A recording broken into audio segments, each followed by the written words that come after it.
Tei Lampada, the torch of life.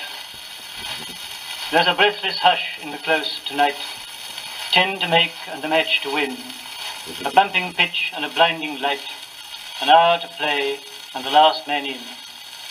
And it's not for the sake of a ribbon coat or the selfish hope of a season's fame, but his captain's hand on his shoulder smote. Play up, and play the game. The sand of the desert is sodden red, red with the wreck of a square that broke. The Gatling's jammed and the colonel dead, and the regiment blind with dust and smoke. The river of death has brimmed his banks, and England's far and honour a name. But the voice of a schoolboy rallies the ranks. Play up, and play the game.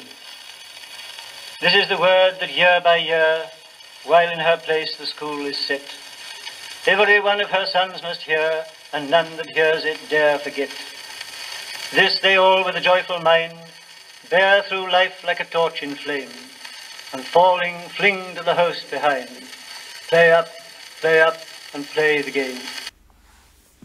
Hello everyone, and welcome to the latest episode of Book Time with Elvis with me, Mark.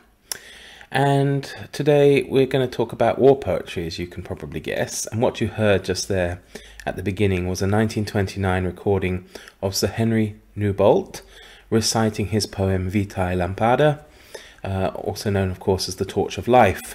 It's his famous war poem extolling the virtues of the British public school boy in applying his experiences on the cricket pitch and taking them off to war and fighting in the Sudan in 1885. The opening part of the poem refers to the close at Clifton College and the lines, "There's a breathless hush in the close tonight, 10 to make and the match to win, a bumping pitch and a blinding light, an hour to play and the last man in."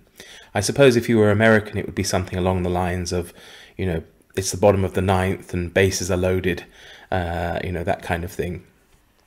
The poem is, I think, stirring, but as it isn't exactly an anti-war poem and also describes colonial wars, it's very much fallen out of favour, of course, during these more enlightened times. But nevertheless, I appreciate it for its poetical merit, and on the whole, I find war poetry very interesting. And of course, more often than not, it's very moving. War poetry in one form or another has existed for as long as humans have been going to war, which is probably as long as humans themselves have existed. The poetical works of Homer, the Iliad, the Odyssey, are of course epic examples of war poetry. These poems were part of an oral tradition that of course then evolved into written poetry.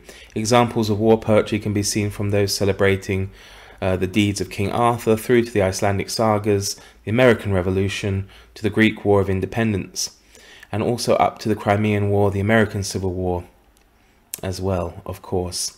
Though the apex of war poetry comes really with the First World War and the horrors of the trenches. Of course, war poetry isn't confined to the English language, and it is found all over the world. There are some moving examples, even from the Second World War, from for example, one of the Japanese commanders at Iwo Jima wrote war poetry, and he even wrote a poem when he committed suicide, which was quite critical of the war. I think there was a tradition where in samurai tradition they had to write some kind of 3-verse poem or 3 poems. I'm not sure exactly what, but within those he was quite critical.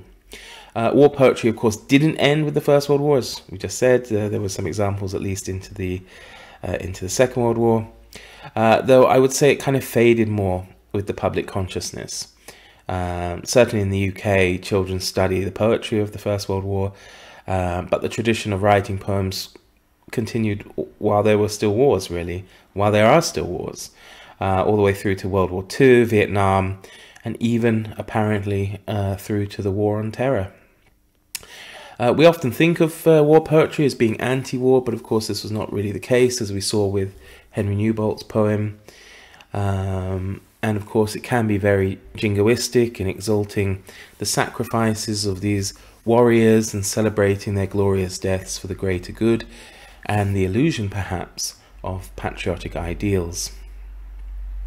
Yesterday was the 4th of August and the 107th anniversary of the start of World War I, at least for Britain anyway.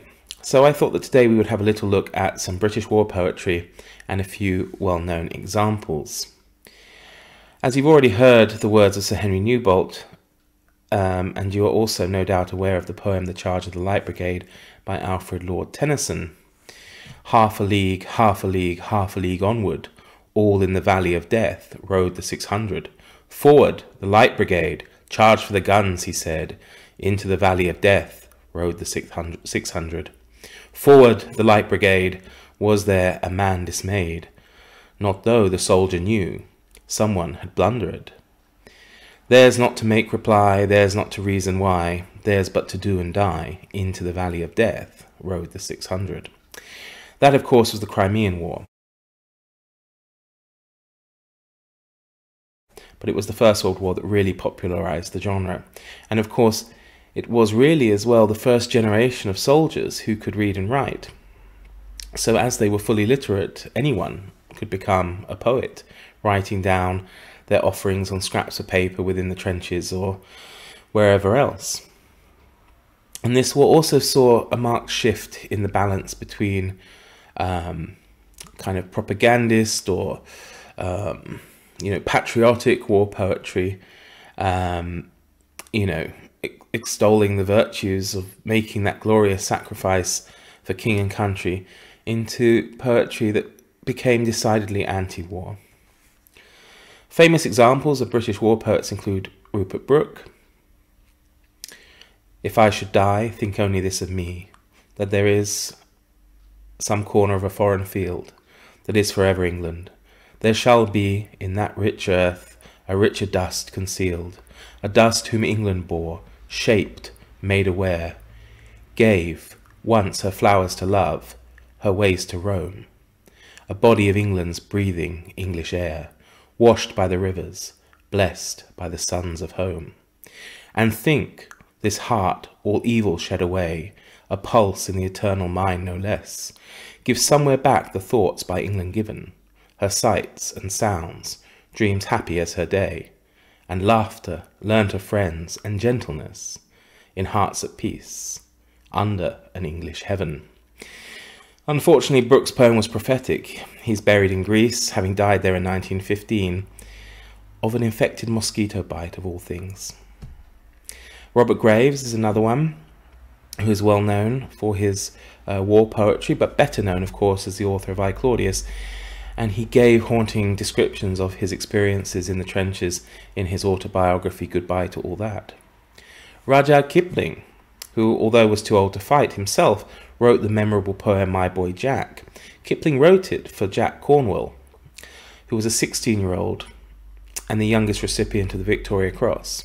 He took part in the Battle of Jutland and stayed at his post and died there. But he could just as easily have been lamenting the loss of his son, his only son, John, missing, presumed dead, after the Battle of Lewes in 1915. Have you news of my boy Jack? Not this tide. When d'ye think he'll come back? Not with this wind blowing and this tide. There is also Robert Binion and his poem The Fallen, in which the lines, "They shall not grow old as we who are left grow old. Age shall not weary them, nor the years condemn. At the going down of the sun, and in the morning, we will remember them." These are etched into many a memorial and recited each Remembrance Sunday.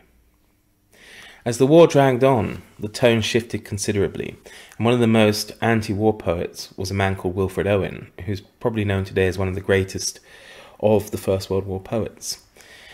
And his two famous poems, Anthem for a Doomed Youth and Dulce de Coramese. Tragically, Owen was killed just exactly a week before the war ended. And even sadder, his mother received the news on the day of the armistice. While the church bells were pealing to signal the end of the war, the country was getting ready to celebrate victory. She received this telegram informing her of the death of her eldest child. Though I have to say I doubt she was the only one. Anyway, I could of course go on, and there would be many more beautiful and haunting examples by both men and women, but perhaps they are better saved for another time. Dulce de Coramese by Wilfred Owen. Bent double, like old beggars under sacks, knock-kneed, coughing like hags, we cursed through sludge, till on the haunting flares we turned our backs, and towards our distant rest began to trudge. Men marched to sleep. Many had lost their boots, but limped on, bloodshod. All went lame, all blind. Drunk with fatigue, deaf even to the hoots of gas shells dropping softly behind. Gas, gas, quick boys! An ecstasy a-fumbling, fitting the clumsy helmets just in time, but someone still was yelling out and stumbling, and floundering like a man in fire or lime. Dim through the misty panes and thick green light, as under a green sea I saw him drowning. In all my dreams before my helpless sight, he plunges at me, guttering, choking, drowning. If in some smothering dreams you too could pace behind the wagon that we flung him in, and watch the white eyes writhing in his face, his hanging face, like a devil sick of sin, if you could hear, at every jolt, the blood come gargling from the froth-corrupted lungs, obscene as cancer, bitter as the cud, of vile, incurable sores on innocent tongues, my friend, you would not tell, with such high zest, to children ardent for some desperate glory, the old lie, Dulce de Coramese, pro patria mori.